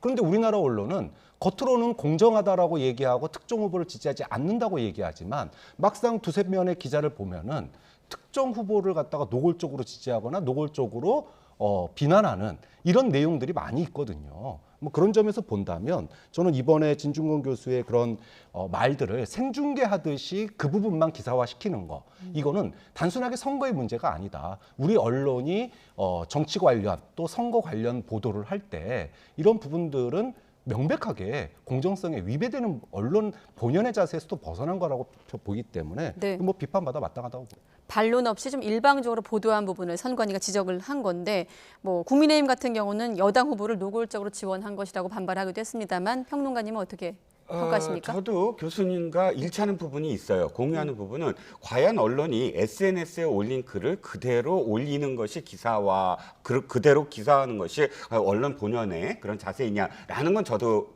퀘스천 마크입니다. 하지만 내로남불이라는 지적도 분명히 있어요. 예를 들어서 조국 전 장관이 지금도 SNS에 글을 올립니다. 문재인 대통령을 옹호하고 또 현재 윤석열 후보를 비판하는 그런 SNS 글을 또 수많은 그런 언론들이 그대로 가감 없이 여과 없이 그야말로 올립니다. 그러면 거기에 대해서는 왜 반발이 없는지 또 이재명 후보를 지원하는 김어준 씨나 유시민 씨나 뭐 이런 사람들이 계속 이 SNS 행위를 통하거나 혹은 유튜브에서 말 한마디를 갖고 그대로 올리는 그런 것도 사실은 다 제재를 받아야 되는 게 아니냐. 선관위가 지금 11건인데 8건은 이의 심정을 받았지만 세 건은 선관위 스스로 자체 심의를 한 거거든요. 그렇다면 선관위는 자체 심의를 왜 잣대를 이쪽 야권 후보와 관련된 비난을 어린 그런 SNS 글은 왜 자체 심의를 하지 않는가라는 질문에도 답을 해야 된다는 거죠. 일단 선관위는 이제 이 후보 측이 문제 제기를 한 부분에 대한 판단을 내린 걸로 알고 있습니다만 자체 심의가 3개가 있어서 그러니까 이의 신청을 한 게 8건이에요. 네. 8건은 그래 이의 신청을 했으니까 수동적으로 했지만 그 이외에 그 전에 3건에 대해서는 자체 심의를 했다는 겁니다. 자체적으로 판단해서 심의를 한 거니까 자체적으로 판단해서 야권 후보도 해야 된다는 겁니다. 네. 알겠습니다. 자, 국민의힘 얘기 혹시 반론 있으십니까? 여기에 대해서? 아니요, 뭐 언론이 저는 환경이 뭐 여당에 유리하냐 야당에 유리하냐를 떠나서 좀 새로운 어떤 사실을 갖다가 보도하는 것 자체는 저는 당연하다고 생각해요. 그것이 뭐 여당이 유리하냐 유불리를 떠나서. 그런데 아까 뭐 얘기했지만 어떤 한쪽의 주장을 갖다가 마치 생중계하듯이 기사화하는 그런 인터넷 기사들, 이런 부분들은 국민들의 판단에 어떤 객관적인 잣대를 대는 데 있어서 한계를 보이는 거기 때문에 그건 뭐 여야를 막론하고 그런 기사들은 좀 앞으로 줄어들어야 된다. 이 부분은 꼭 얘기하고 싶습니다. 그 부분에 대해서는 두 분이 생각이 일치하시는 것 같고요. 자, 국민의힘 넘어가기 전에 잠깐만 간단히 여쭤보면, 자, 임종석 전 실장의 또 글도 주목되고 있습니다. 아마 이재명 후보를 향한 비판인 것 같은데 정권 교체 표현이 좀 부적절하다, 좀 의리가 있어야 되지 않겠냐 이런 불편함을 들었는데 어떻게 좀 들으셨습니까? 뭐 문재인 대통령이 후보로 나오는 것도 아니니까 뭐 정권 교체도 아니고 정권 재창출도 아니다 이러면서 여야 모두에게 쓴소리를 했어요. 네. 임종석 전 실장이 하고 싶었던 얘기는 이 부분인데 반사체가 아니다. 문재인에 대해서 뭘 하는 게 아니라 자신들만의 비전을 갖다가 제시해야지 왜 자꾸 문재인 정부만 가지고 뭐라 그러느냐. 여기 이제 포인트거든요. 그렇게 놓고 본다면 뭐 앞부분에 대해서 비판할 수도 있습니다. 하지만 분명히 저는 임종석 실장이 하고 싶은 이야기, 지금 선거가 반문이냐 친문이냐 이런 식으로 진행돼서는 안 된다. 문재인 정부가 잘한 것도 있고 못한 것도 있고 거기에 대해서 비판을 할 수 있지만 중요한 거는 그래서 나는 뭘 할 건지가 사실은 대통령 선거에서 가장 중요한 판단 기준이 돼야 되거든요. 네. 우리가 흔히 정책 선거라고 하는 게 바로 그런 거고요. 좀 그런 점에 있어서는 뭐 여야 모두에게 좀 쓴소리를 한 게 아닌가 싶습니다. 그런데 문제는 그 말을 하는 시점에서 이철희 정무수석이 문재인 대통령을 평가하는 기자들의 어떤 질문에 이렇게 대답을 했어요. 참 바르고 또 착한 대통령이다라고 얘기했고, 또 탁현민 비서관은 김정숙 여사와 관련돼서 그런 어떤 성격이 굉장히 뛰어나서 우리의 외교 의전에서 도움을 많이 받았다. 이런 부분들이 쏟아져 나오면서 함께 지금 해석이 가능한 게 이재명 후보 측에서 지지율이 떨어지면서 차별화를 시도하고 있다, 꾀하고 있다, 시작됐다, 이런 언론 보도가 계속 쏟아져 나왔거든요. 그래서 아마도 이것이 청와대에서 급격한 어떤 레임덕을 좀 우려한 좀 어떤 거리두기, 뭐 그런 임종석 전 비서실장의 발언을 그렇게 해석할 여지가 좀 있어 보여요. 21일 날 대통령이 마지막 아마 국민과의 대화를 하려고 합니다. 근데 청와대에서 이렇게 얘기를 하더라고요. 문재인 대통령은 임기 말이 역대 대통령과 다르다, 이렇게 표현을 하거든요. 근데 한 가지 생각은 그럼에도 불구하고 어쨌든 미래 권력이 지금 후보로서 결정된 이후부터는 지금 살아있는 현 정 권력이 메시지도 줄이고 또 이 어떤 조명을 받지 않을 수밖에 없고 또 차별화를 시도할 수밖에 없어요. 그건 아무리 어떤 뭐 발언을 하더라도 그건 미래 권력의 어떤 정권 계승이든 정권 교체든 그것을 도와줘야 될 또는 물려줘야 될 어떤 대통령이기 때문에 문재인 대통령의 어떤 연착륙, 그것을 고민해야 될 시점이 아닌가라는 생각입니다. 네, 알겠습니다. 바로 국민의힘 얘기로 넘어가 보도록 하겠습니다. 민주당이 이미 짜여진 선대위 구성을 놓고 쇄신론에 좀 힘들어하고 있다면 국민의힘은 이제 선대위 구성을 놓고 막판 조율을 이어가고 있습니다. 관련해서 권영세 의원 얘기를 좀 듣고 바로 질문 드리도록 하겠습니다. 김종인 전 비대위원장 합류는 이거는 기정사실로 봐도 되는 거죠? 그거는 아마 그럴 가능성이 매우 높다, 이렇게 볼 것 같습니다. 총괄 선대위원장 원톱 체제, 이것도 저는 그렇게 생각을 합니다. 장재원 의원도 제일 깊숙하게 발을 맞춰왔던 의원이기 때문에 일정한 정도 역할을 해야 된다고 생각을 합니다. 정권 교체라는 대의가 있기 때문에 그 사적으로 감정들이 안 좋았던 분들이라 하더라도 윤 후보와 정권 교체라는 두 이 화두를 중심으로 얼마든지 뭉칠 수 있다고 보고 이분은 우리 당과 상대당에서 계속해서 활동을 해오셨던 분 아니겠습니까? 그렇죠. 그래서 그런 분이 우리 당 선대위 구성에 합류한다면은 뭐 중도 확장에 큰 도움이 될 거라고 생각이 되고 뭐 가능성이 있다고 봅니다. 네, 권영세 의원 얘기만 듣고 보면 거의 기정사실화 됐구나 생각이 듭니다만 또 김 전 위원장 같은 경우는 계기가 되면이란 말 이후에 지금 아무런 언급이 없거든요. 네. 네. 뭐 그동안에 이제 기싸움을 계속 해왔어요. 주도권 경쟁을 해왔는데 윤석열 후보 캠프 측은 이제 덧셈의 정치를 굉장히 강조를 하고 있어요. 뭐 특히나 지지율이 이제 격차가 있게 유지가 되다 보니까 뭐 꼭 물론 김종인 전 비대위원장이 오면 좋지만 네. 뭐 이렇게 요구하는 게 맞나? 이게 좀 귀찮아하는 듯한 느낌도 좀 있어요. 반면에 이제 김종인 전 비대위원장은 뭐 정권이라고 표현은 안 했지만 좀 사실상 본인이 뭔가 할 수 있는 그런 여지를 갖다가 여백을 좀 충분히 줬으면 하는 그런 마음이 있는 거죠. 이 사이에서 지금 윤석열 후보가 조정 내지는 타협점을 지금 찾고 있는 것으로 보이는데 그 타협점이 아직은 김종인 전 비대위원장에게 이렇게 탐탁지가 않은, 그러니까 썩 마음에 들지 않은 상황이기 때문에 지금 이런 안도 나오고 저런 안도 나오고. 어떤 점이 좀 탐탁지 않을까요? 뭐 예를 들어 사무총장 뭐 임명 문제, 그다음에 뭐 본부장 문제, 뭐 여러 가지 이제 그동안에 논란들이 있었지 않습니까? 네. 그러니까는 이런 안도 나오고 저런 안도 나오고 그게 이제 이 사람도 넣어보고 저 사람도 넣어보고 이런 이야기가 지금 계속 되고 있는데 네. 뭐 결과론적으로는 문제가 해결되겠죠. 문제가 해결될 테지만 이 과정에서 그러니까 윤석열 후보의 어떤 그 리더십 그리고 윤석열 후보가 나라를 어떻게 이끌어갈지를 선대위라고 하는 조직에서 어떻게 보여줄지 이런 분들이 좀 나와야 되는데 네. 지금 현재로서는 윤석열 향후에 예상되는 윤석열 정부의 색깔이 보이지 않는다. 좀 그런 점에 있어서는 이게 지금 김종인 비대위원장의 정권을 주냐 안 주냐의 문제보다 사실 더 중요한 건 그 부분인데 그 부분은 쏙 사라져버리고 오히려 주도권 다툼만 되는 그런 모양새만 보이기 때문에 좀 이런 부분들은 김종인 비대위원장 모시는 과정에서 조금 마이너스 요인으로 작용하지 않는가 이런 뭐 이야기를 할 수밖에 없는 것 같습니다. 윤석열의 색깔이라고 말씀하셨는데 그런 부분이 아마 이제 장제원 의원이 무엇을 맡을 것인가로도 연결이 되는 부분이 있지 않겠습니까? 일단 캠프 측에서는 1차 선대위 발표를 다음 주 중반 예정하고 있고 내일은 권성동 사무총장 인사만 발표할 것이다라고 얘기를 하고 있는데 바꿔 말하면 내일과 다음 주 그 시간 안에 좀 더 고민이 필요하다고도 들리거든요. 네, 그렇습니다. 네. 사실 그 앵커님께서 윤석열의 색깔이 장제원 아닐까라고 말씀하셨지만 저는 전혀 아니라고 생각해요. 예. 그 교수님께서 말씀하신 윤석열 색깔은 달라야 돼요. 기존의 정치인들이 아니어야 된다는 것이죠. 즉 김한길 의원은 이렇게 생각해요. 김한길 전 대표 같은 경우는 네.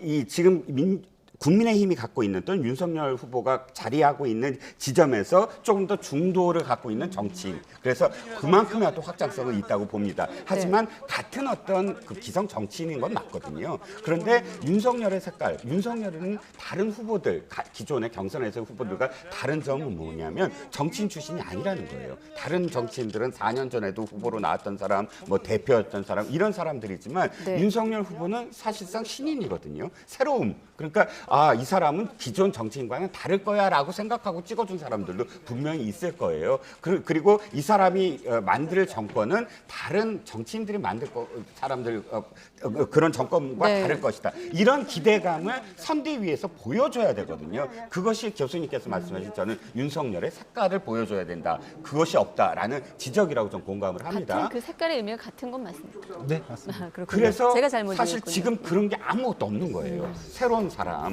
그러니까 지금 이 정치인이 되기 직전까지 만났던 사람들은 뭐냐 이거죠. 정치인 되기 만나기 전에 뭐 건축가 교수도 만났고요. 4차 산업혁명하는 젊은 CEO들도 만났고요.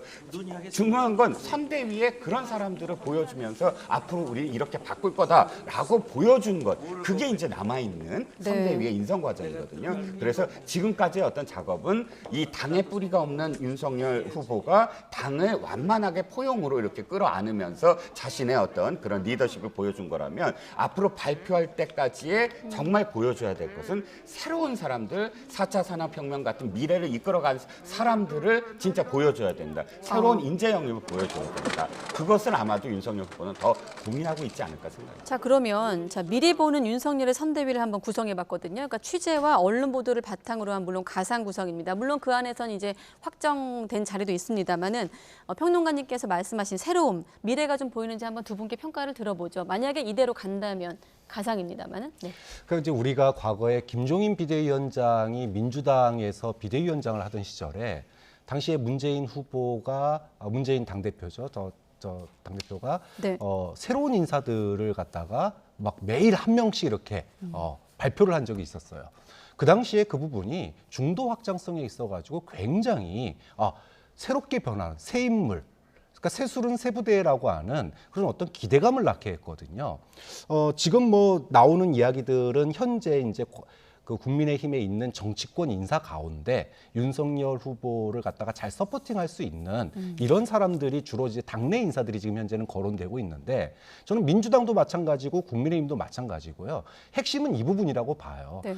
자, 이재명 후보 같은 경우에는 문재인 정부에 대해서 실망한 사람들에게 저 표 찍어주세요, 저 지지율 주세요잖아요. 그러면 문재인 정부와 차별화되는 그런 인사들, 그리고 새로운 기대감을 갖게 만드는 인사들, 이런 인사들이 이재명 후보 주변에 보여야 되는데 지금 그런 인물이 보이지 않는다는 겁니다. 또 마찬가지로 국민의힘도 마찬가지죠. 국민의힘이 언제적 이렇게 높은 당 지지율을 받았습니까?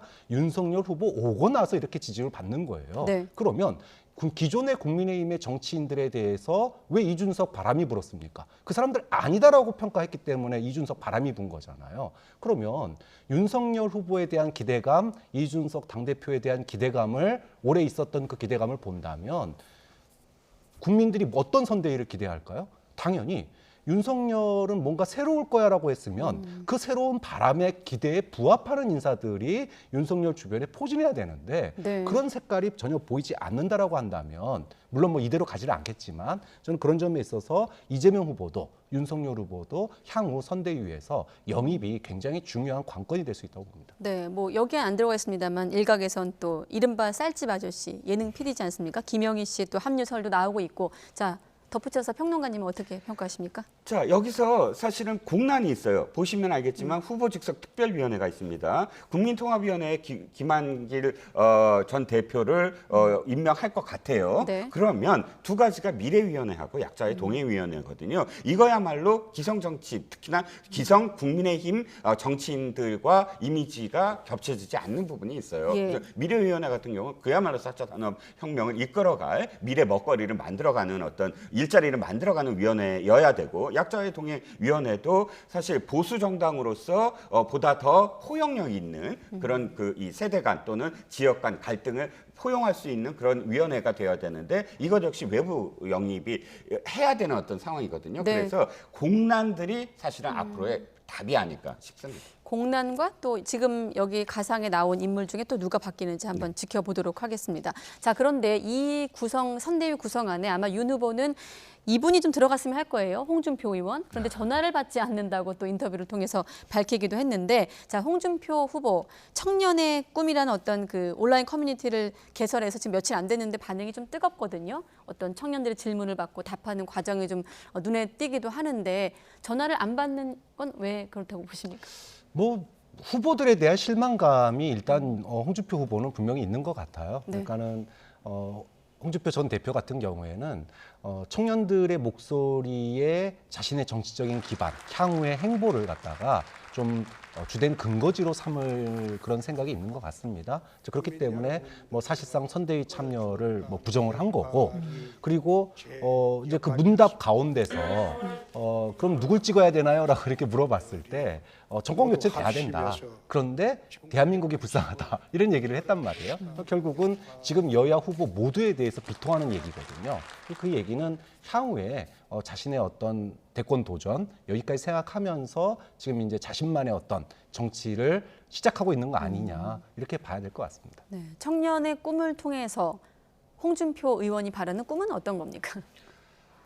그러게요. 저는 이제 4년 전과 너무나 달라진 모습이라 4년 전에 홍준표 후보가 이야기했던 것과 지금 굉장히 다릅니다. 또 지지층도 달라졌어요. 4년 전에 2030 세대가 그렇게 싫어했던 후보였습니다. 솔직히 말씀을 드리면 네. 그런 어떤 성인지 감수성이라든지 또는 가부장적인 어떤 모습이라든지 태도라든지 그런데 지금은 갑자기 2030 특히나 남성들에서 반응이 뜨거운 건 사실입니다. 그렇다면 이것이 과연 젠더 갈등을 해결할 수 있는 그런 대안으로 나올 수 있을 것인가. 그러니까 어떤 특정 세대, 특정한 성별만 사실 호응을 한다고 해서 대권이라든지 혹은 국민 전체의 호응을 얻어내는 건 아니거든요. 지켜봐야 될 것이고 특히나 지금 홍준표 후보는 자신이 주장했던 모든 룰을 다 윤석열 후보가 받아들인 상태에서 지금 패배를 했거든요. 네. 이낙연 후보와는 성격이 다릅니다. 그랬는데도 만약 불복의 이미지를 계속 갖는다고 한다면 그것 역시 국민들이 뭐 앞으로 5년 후에 또다시 어떤 심판의 대상이 될 거예요. 그렇기 때문에 홍준표 의원은 아마도 지금은 이렇게 하지만 곧 선대위에 어떤 역할을 하는 네. 그런 상황이 될 것이고 또 홍 후보가 그렇게 일관성 있게 똑같은 어떤 말씀을 하시지는 않아요. 언제나 입장을 쉽게 바꾸면서도 예. 이 국민들에게 또 다가갈 수 있는 그런 정치인이니까 저는 입장을 꼭 또 바꿀 수 있다고 봅니다. 네, 누구처럼 몸과 흥정하는 사람이 아니라고도 했기 때문에 혹시라도 전화를 받았다는 얘기가 들리면 바로 알려드리도록 하겠습니다. 자, 이번엔 윤석열 후보의 행보도 좀 잠깐 보도록 하겠습니다. 천안함 생존 장병과 유족을 만났거든요. 잠깐 발언 듣도록 하겠습니다. 국격이라고 하는 거는 그 국가가 어떤 역사, 어떤 사람을 기억하느냐에 달려 있거든요. 그러니까 이 국가를 위해서 희생된 우리 장병들을 어떻게 기억하고 그 사건을 어떻게 기억하느냐에 달려 있는데 참 이 정부의 태도가 저는 참 이게 제가 여러 번 말씀을 드렸지만 참 이게 이해가 안 됩니다. 저도 오늘 분명히 밝혀드릴 거는 저희가 생존 장병들 유족분들은 윤 후보님 뭐 지지를 한다는 입장에서 온 건 아닙니다. 지키다가 희생되고 살아 돌아오니까 그 지켜주던 국민들에게 조롱거리가 되고 거짓말쟁이가 됐지 않습니까? 그걸 국가가 지켜줘야 되는데 11년에 이렇게 만들어버렸습니다. 그 사건은 정치의 영역으로 들어올 일이 아닙니다. 그렇죠. 예. 국민 모두의 일이고 나라의 일이지 정치의 진영으로 들어올 일이 아니에요. 그 정치에 활용하면 안 된다는 겁니다. 네, 쭉 들어보면 이제 안보 행보를 통해서 좀 문재인 정부를 비판, 이른바 반문 정서를 좀 자극한 것으로도 들리고요. 그렇죠. 안보를 정치에 끌어들이면 안 된다고 그랬는데 대선 후보의 행보로서 천안함 장병들을 만난다. 이게 정치 아닌가요? 천안함을 또 정치로 끌어들인 거 아닌가요? 우리가 보수 정권은 마치 천안함을 위하고 진보 정권은 천안함을 아니하고 식으로 생각을 하는데 사실 돌이켜보면 이명박 대통령 시절, 박근혜 대통령 시절에 천안함의 생존 장병들이 어떤 대우를 받았는지와 문재인 정부 시절에 대우를 받았던 것과 비교하면은 사실은 보수니 진보니 그래도 그것을 최우선으로 그 장병들을 우대하고 문제를 해결해 준 정부는 사실은 둘 다 아닙니다. 그렇게 본다면 이것이 이념의 문제가 아니라는 거죠. 그러니까 진보 정권이냐 보수 정권이냐의 문제가 아니라 우리가 정말로 안보를 정치에 끌어들이는 게 아니라 정말로 장병들의 목숨 그리고 안보 국가관 이런 부분들에 대해서 보살펴줄 거 보살펴주고 정치로 끌어들이지 않고 이거를 무슨 뭐 공개적인 자리가 아니라도 저는 이분들을 위한 실질적인 혜택 그리고 이분들의 어떤 그 국민들에게 하고 싶은 말 네. 이런 것들을 잘 전달될 수 있게끔 일상적으로 하는 게 더 중요하지 않느냐. 근데 결국은 또 보여주기식의 그런 정치의 또 도구로 활용되는 것 이거 자체가 저는 정치에 끌어들이는 거 아닌가라고 싶습니다. 유족들이 지금 통탄해하는 것은 대우에 대한 문제 이전에 두 가지예요. 하나는 지금 천안함을 자행한 그 총책임자 김영철 당시에 그 통전부장이죠. 정찰 총국장 시절에 목함지대부터 모든 것들을 다 기획했던 그 당사자가 2018년에 우리 올림픽 때 단장으로 왔을 때부터 사실은 유족들이 반발을 했습니다. 그런데도 불구하고 단장을 받아들였잖아요. 그 다음에 올해 또 다시 유족들의 가슴에 정말 못을 박은 사건이 천안함 제조사예요. 대통령 직속위원회에서 신상철이라는 민간인이 진상을 요구를 하고 그것을 받아들여서 그 천안함의 제조사에다, 즉 북의 만행이 아니다. 그것을 뭐 음모론을 다시 받아들여서 다시 한번 재조사를 하겠다고 위원회가 했을 때 그때 또 다시 반발을 했습니다. 이게 문제가 커지자 4월 달에 물론 각하를 했어요. 그 과정에서 대통령 직속위원회가 이것을 받아들인 과정이 사실상 적법하지 않았다. 이런 것들이 다 드러났거든요. 그렇기 때문에 대통령이 이 서해 유족들, 서해 그 사건에 가서 연평해전 그 기념일에 가서 있을 때 유족들이 직접 나서서 정부 입장을 밝혀달라라고 호소도 한 것이고. 이런 목소리들을 정치권에서 담아내는데 그것이 특정 어떤 안보다 이렇게 표현하는 건 어떤 목소리도 사실 갈등을 해결해주고 그 사람들의 목소리를 들어주는 것이 정치의 영역 아닐까. 그래서 사실상 이렇게 야권 후보에게 호소하게 만들지 말고 정부가 도리어 이 유족들의 마음을 지금 뭘 가다듬지 못했을까를 생각해야 되는 것이 현 정부의 어떤 문제가 아닐까 싶습니다. 네, 시간이 거의 다 됐는데 역시 오늘도 2분만 좀 더 쓰면 초과 세수와 관련해서 이제 어제 많이 다뤘으니까 지금 보면 여야가 각기 다른 셈법으로 지금 또 이 문제를 지적하고 있거든요. 연일 맹폭하고 있는데 대선 전국에서 이런 당정 갈등 어떻게 좀 작용할까요? 저는 뭐 이재명 후보나 민주당이 문재인 정부와 차별화를 시도하는 것 자체를 나쁘게 보지는 않습니다. 그런데 문제는 차별화는 보이지 않고 논란만 남으면 문제예요. 그러니까 차별화를 시도하고 그래서 차기 미래 권력인 이재명 후보와 또는 국회의 다수를 차지한 민주당이 이재명 후보를 부각시킬 수 있는 실행력과 추진력을 통해서 뭔가를 이뤄내면 다행인데 그것은 정작 이뤄내지 못하고 오히려 분란만 더 돋보이는 이렇게 되면은 사실 차별을 아니한만 못하거든요. 좀 그런 점에 있어서 민주당이나 이재명 후보가 문재인 정부와의 지금 현재 이 갈등 상황이 오래가는 거는 결코 유리하지 않다. 좀 정리를 할 건 정리를 하고 또 강력하게 요구를 해서 밀어붙일 건 밀어붙이고 이것이 행동으로 보여주는 게 차별화지 말로 싸우는 건 차별화가 아니에요. 그건 네. 분란만 불러일으키는 겁니다. 좀 그런 점을 민주당이 좀 명확하게 할 필요가 있다고 봅니다. 당 내에서도 경계 시각이 있지 않았습니까? 이상민 의원 발언도 있고요. 네, 그렇습니다.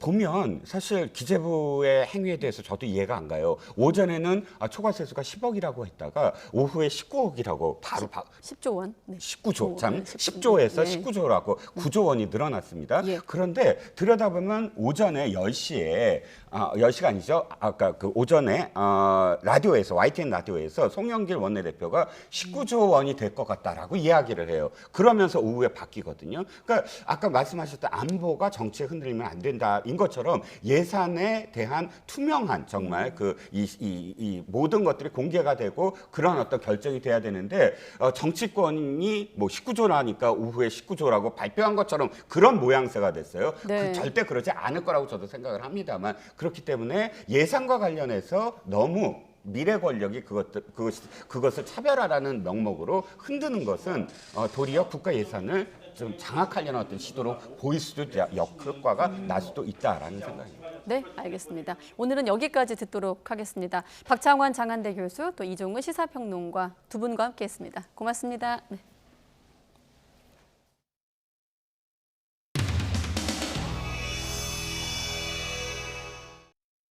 제가 군사나 선대 조직에 대해서는 지금은 확인해 줄 게 하나도 없어요. 어제 이준석 대표 만나서는 좀 인성 갈등은 좀 마무리됐나 싶은데요. 누가 갈등이 있다고? 일각에서 계속 갈등이 있다고 해서. 저희는 올라가겠습니다. 대표님, 어떤 말씀? 국민의힘 당원이라면 또 대한민국의 미래를 생각하는 사람이라면 누구나 같이 힘을 합칠 때이다 이렇게 생각을 하고 있습니다. 그 정책들의 소비권 위반으로 인해 가지고 저분이 이번에 대통령 선거 안 나오셨습니다. 방금 윤석열 후보가 나경원 전 대표를 국민선대위원장으로 하셨는데 후보와 지금 뭐 저를 포함해서 다른 당내 인사와 이견이 굉장히 적은 상태입니다. 그렇기 때문에 윤 후보가 생각하는 바가 무엇인지는 잘 전해들었습니다. 그런데 뭐 김종인 위원장들과 잘 앞으로 조정을 해가지고 저희 최종적인 선대위안을 낼 수 있도록 하겠습니다. 후보님 자리 어디에요? 여기.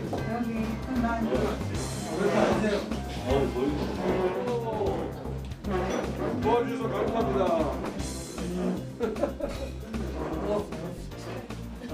감사합니다. 도와주셔서. 아니 어디 사무총장 되었습니까? 아니 그냥 수줍보다 하는 거야.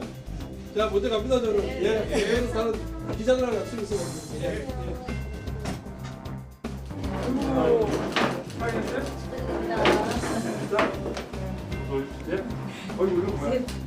전화를 딱 축하 전화 드려놓고 또 다른 뉴스가 있어요. 이게 악수를 계속 하고 다니니까 이 상처가 점점 보지더만요.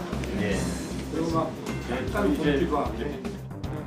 원칙이나 철학 원칙과 철학 많은 분들의 중지를 모아서 다 함께하고 당이 중심이 된다. 국민의힘 당 중심의 선대위 체제다. 그리고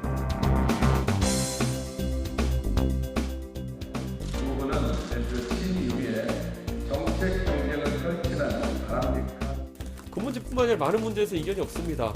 뭐 호사관이 자꾸 부추기는 것처럼 어떤 이견, 특정 인물에 대한 이견, 특정 직위에 대한 이견이 있고 이런 건 아니다라고 말씀드릴게. 저는 상임선대위원장이라니까요.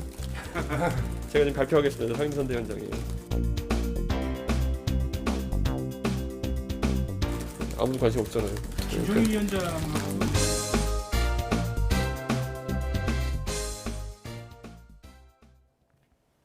한미 외교 차관이 만나 여러 현안을 논의했는데 중요 관심사인 종전선언 문제를 놓고 양쪽의 설명이 꽤 차이가 났습니다. 원론적인 부분에서는 공감대를 이뤘어도 강론으로 들어가서는 이견이 상당한 거 아니냐는 관측이 나옵니다. 홍주혜 기자입니다. 지난 15일 미국에 도착한 최종건 외교부 1차관. 그간 조율해온 종전선언 문안을 웬디 셔먼 미 국무부 부장관과 한 번 더 짚어볼 거라고 설명했습니다. 기대감을 높이는 발언도 나왔습니다. 종전선언 추진에 있어서는 한미 간에 이견이 없고 그리고 이것을 언제 어떻게 하는 그 이제 소위 방법론을 논의하고 있는 것이니까요. 말씀드렸다시피 지금 연말 국면이고 그래서 이제 좀 조만간 좋은 결과 있지 않을까 싶어요. 이틀 뒤 한미 차관 회담이 열렸고 양국이 각각 회담 결과를 설명하는 보도 자료를 냈습니다. 우리 외교부는 두 차관이 종전선언 등 한반도 평화 프로세스의 진전 방안을 놓고 소통과 공조가 빈틈없이 진행되고 있음을 평가했다고 밝혔습니다. 이어 북한을 대화 테이블로 견인하기 위한 실질적 방안을 협의하기로 했다고 덧붙였습니다. 그러나 미국 측 보도자료에선 이에 관한 부분이 단 한 문장으로 간단합니다. 북한 문제를 비롯해 한반도의 완전한 비핵화에 대한 공동의 약속을 논의했다. 종전선언이란 표현은 언급도 되지 않았습니다. 지난달 백악관이 종전선언 협의와 관련해 순서와 시기, 조건에서 한미 간의 관점이 다를 수 있다고 공개적으로 밝힌 것에 연장선에 있다고 볼 수 있습니다. 또 바이든 정부의 정책 우선순위를 고려하면 최 차관이 낙관한 것처럼 조만간 좋은 결과가 나오긴 쉽지 않을 거란 관측도 나옵니다. 현재 바이든 대통령이 인플레이션을 포함한 경제 문제로 지지율 폭락 위기를 겪고 있는 만큼 북한 관련 이슈에 총력을 기울일 국내 정치적 여유는 다소 부족해 보입니다만 외교 성과가 구체적이라면 일정 정도 관심을 가질 수도 있다. 한미가 어렵게 종전선언 방안에 합의한다 해도 북한이 어떻게 나올지도 장담할 수 없는 부분입니다. 그런데 지금은 그 앞단계인 미국과의 조율 과정부터 온도차를 쉽게 좁히지 못하는 상황입니다. YTN 홍주혜입니다. 어제 열린 미중 정상회담에서 미국과 중국은 타이완 문제에 대해 격한 표현까지 써가면서 치열하게 맞섰습니다. 정상회담 당일에도 양국의 무력 시위가 계속됐고 중국은 이른바 역사 결의에 타이완 통일 목표를 처음으로 명시했습니다. 베이징에서 강성웅 특파원이 보도합니다. 이번 미중 화상 정상회담에서 가장 많은 시간이 할애된 부분은 타이완 문제였습니다. 바이든 대통령은 타이완 해협의 평화를 강조하면서 중국의 군사적 압박을 중단하라고 촉구했습니다. 하지만 시진핑 주석은 불장난을 하면 타 죽는다는 격한 표현을 쓰면서 무력 통일을 경고했습니다. 尽最大努力争取和平统一的前景，但是如果台独分裂势力挑衅逼迫，甚至突破红线，我们将不得不采取断然措施。 중국은 시 주석의 타이완 통일 의지를 40년 만에 채택한 이른바 역사 결의에까지 포함했습니다. 타이완 통일이 역사 결의에 적시된 건 처음인데 중국의 부흥에 반드시 필요하다는 논리입니다. 중국은 미중 정상회담 당일에도 군용기 8대를 보란듯이 타이완 방공식별구역에 진입시켰습니다. 바이든 대통령은 회담이 끝난 뒤 하나의 중국이라는 원칙은 인정한다고 밝혔습니다. 나아가 타이완의 독립을 장려하지 않는다면서 발언 수위를 조절하는 듯한 모습도 보였습니다. That they have to decide. They, Taiwan, not us. And we are not encouraging independence. We're encouraging that they do exactly what the Taiwan Act requires. 하지만 타이완에 대한 무기 판매를 가능하게 한 타이완 관계법은 지지한다고 분명히 밝혔습니다. Any progress on Taiwan? Yes, we have made very clear. We support the Taiwan Act, and that's it. 미국은 미중 정상회담 당일 일본과 함께 타이완 인근 남중국해에서 대잠수함 훈련을 실시했습니다. 미중이 상호 충돌을 관리하고 회피하지 않은 데는 공감했지만 타이완과 남중국해를 둘러싼 대립은 당분간 계속될 전망입니다. 베이징에서 YTN 강성웅입니다. 최근 일본에서 20대 남성이 지하철에 불을 지르고 흉기를 마구 휘두른 사건 이후 비슷한 범행이 잇따르고 있습니다. 치안당국이 경비와 훈련을 강화하고 있지만 근본적인 해법은 되기 어려운 것이 현실인데요. 도쿄에서 이경아 특파원이 보도합니다. 전철에서 내린 남성이 갑자기 흉기를 휘두르며 난동을 부립니다. 경찰이 범인을 제압하는 사이 영무원은 시민들을 안전하게 대피시킵니다. 치안당국과 철도회사가 만일의 사태에 대비해 함께 실시한 훈련입니다. 지난달 31일 도쿄를 오가는 전철 안에서 일어난 방화와 무차별 흉기 난동 사건. 17명이 다친 이번 사건 이후 일본 정부는 안전 대책을 강화하겠다고 밝혔습니다.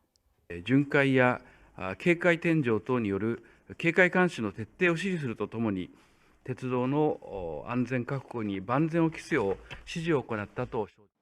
하지만 이 사건 이후 기차역과 열차 안에서 비슷한 범행이 잇따르고 있습니다.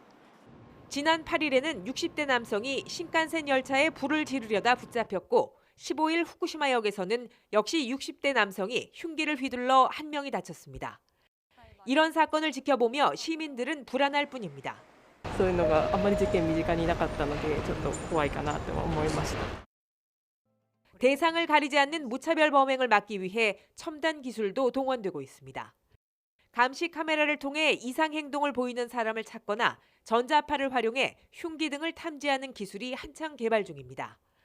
하지만 근본적인 해법은 아닌 만큼 시민 스스로 자신을 지킬 수 있어야 한다고 전문가들은 지적하고 있습니다. 気づくのが10秒遅れるとですね、本当に命に関わる問題になってしまうわけですね。スマホを見入っていたり、音楽を音量高く大音量で聞いていたりするとですね、十分な注意ができなくなる。 잇따르는 모방 범죄 속에 시민 안전을 담보하는 일이 일본 사회의 중요한 과제로 떠오르고 있습니다. 도쿄에서 YTN 이경아입니다.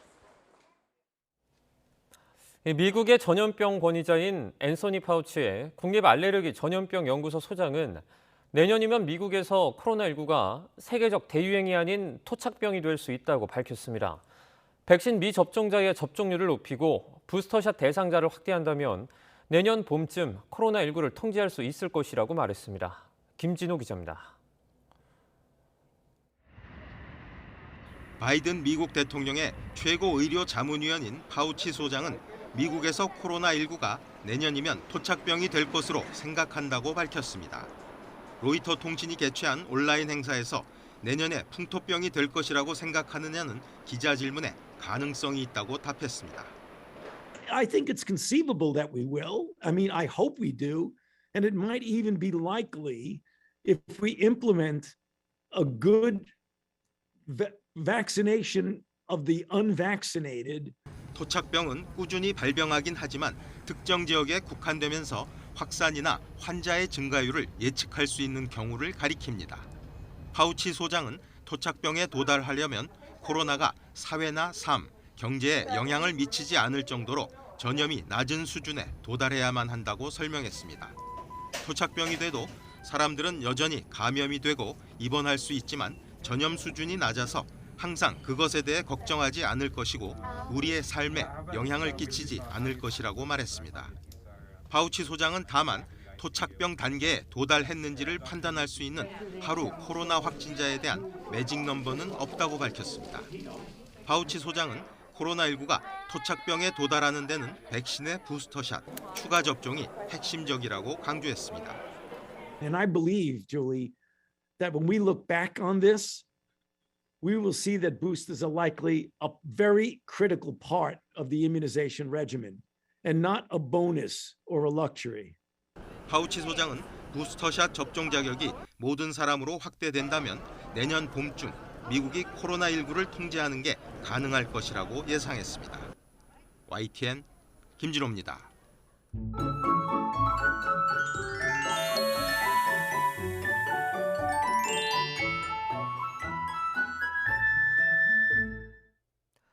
어느덧 수능이 하루 앞으로 다가왔습니다. 다행히 내일 서울 아침 기온이 7도로 예년 기온을 5도가량 웃돌며 수능 추위가 없겠고 한낮에는 15도까지 오르는 등 오늘보다 공기가 더 부드러워지겠습니다. 다만 중서부 지방에는 새벽부터 낮 사이 5mm 안팎의 비가 조금 내리겠고 이후로도 모레 아침까지 빗방울이 떨어지는 곳이 있겠습니다. 또 중서부 지방을 중심으로 오전과 밤 한때 미세먼지 농도가 짙어지겠고 강원 산간에는 건조한 날씨 속에 바람이 강하게 불면서 대형 산불이 발생할 가능성이 있겠습니다. 화재 예방에 더욱 신경 써주시기 바랍니다. 내일 아침 기온 오늘보다 2도에서 4도가량 높겠습니다. 서울 7도, 대전 5도, 광주 6도, 부산 8도로 예상됩니다. 낮 기온도 오늘보다 1도에서 3도가량 높겠습니다. 서울 15도, 대전 17도, 광주 17도, 부산 18도로 예상됩니다. 일요일부터 월요일 사이 전국에 비가 내리겠고 이후 올가을 들어 가장 추운 날씨가 찾아오겠습니다. 추위 속에 충청과 호남 지방에는 주 중반까지 눈이 내릴 전망입니다. 날씨 정보였습니다. 이상으로 YTN 뉴스나이트 마치겠습니다. 함께해 주신 여러분 고맙습니다.